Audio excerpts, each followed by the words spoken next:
नमस्कार साथियों, मैं doctor Rajesh Khyalia, state president, आपको एक संदेश देना चाहता हूँ। साथियों, we are the most educated and elite class of the society. आज हमारा ये आंदोलन डायरेक्ट एसएमओ और एसीपी से कहीं आगे बढ़कर ये मान सम्मान और गरिमा की लड़ाई बन चुका है। साथियों, कोरोना काल में जहाँ हमारे डॉक्टर्स ने अपनी जान तक की कुर्बानी दे करके इस देश को ऐसी विकट स्थिति से बाहर निकाला, उस समय हमें भगवान का दर्जा दिया गया था कि आप लोग धरती पर भगवान के समान हो। लेकिन विडंबना ये है कि इसी धरती के भगवान को आज अपने एलटीसी, आज अपने प्रोबेशन, आज अपनी प्रमोशंस, आज अपने एनओसी के लिए संघर्ष करना पड़ रहा है और दर दर भटकना पड़ता है। धरती पर इसी भगवान को अगर उसके एरिया में सेक्स रेशो कम हो जाती है तो उसके लिए उसको सस्पेंड किया जाता है, चार्जशीट किया जाता है और ऐसे फरमान निकाले जाते हैं कि उनको एनओसी नहीं मिलेगी विदेश जाने की, क्योंकि उनके एरिया में सेक्स रेशो कम है। साथियों, पुराने समय की बात करें तो हमारे सिविल सर्जन के पद की क्या गरिमा होती थी। हमारे सिविल सर्जन ज़िले में नंबर 1 पर उनका स्थान होता था।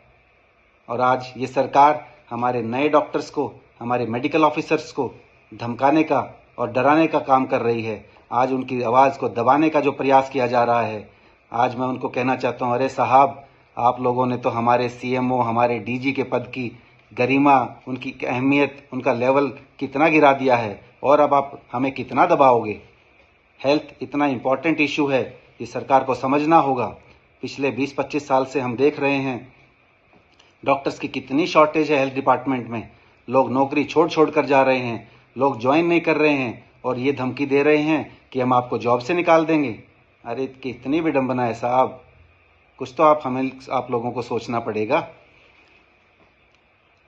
इतना स्ट्रांग पॉलिटिकल कमिटमेंट होने के बावजूद भी ये शॉर्टेज क्यों है इतने सालों से? कौन जिम्मेदार है इसके लिए? इस शॉर्टेज को एड्रेस करना पड़ेगा। और ये जो हर्डल्स हैं इसके डॉक्टर्स की शॉर्टेज को दूर करने में, सरकार को देखना होगा ये कौन सी बाधाएं हैं जिसके कारण आज तक डॉक्टर्स की शॉर्टेज पूरी नहीं हो पा रही है। अजीब विडंबना है कि 3000 क्लास 1 ऑफिसर्स की, डॉक्टर्स की बात को अनसुना किया जा रहा है और हमें मजबूर किया जा रहा है हड़ताल करने के लिए। हमें खेद है कि हमें ऐसा कदम उठाना पड़ रहा है, लेकिन अब हमारे पास इसके अलावा कोई चारा नहीं बचता है। मैं अपील करता हूं अपने साथियों से, साथियों, अपनी डिग्निटी, अपने मान सम्मान और अपने एग्जिस्टेंस की इस लड़ाई में, इसको बचाने के लिए, हेल्थ को बचाने के लिए आप सब साथ आएं, साथ खड़े हों और सपोर्ट करें इस मुहिम में। किसी से किसी प्रकार से डरने की ज़रूरत नहीं है। ये हमारी नैतिक जिम्मेवारी बनती है कि हेल्थ डिपार्टमेंट में की मजबूती के लिए, हेल्थ डिपार्टमेंट को बचाने के लिए यही मुहिम चल रही है हमारी, और इसी मुहिम में सब साथ दें।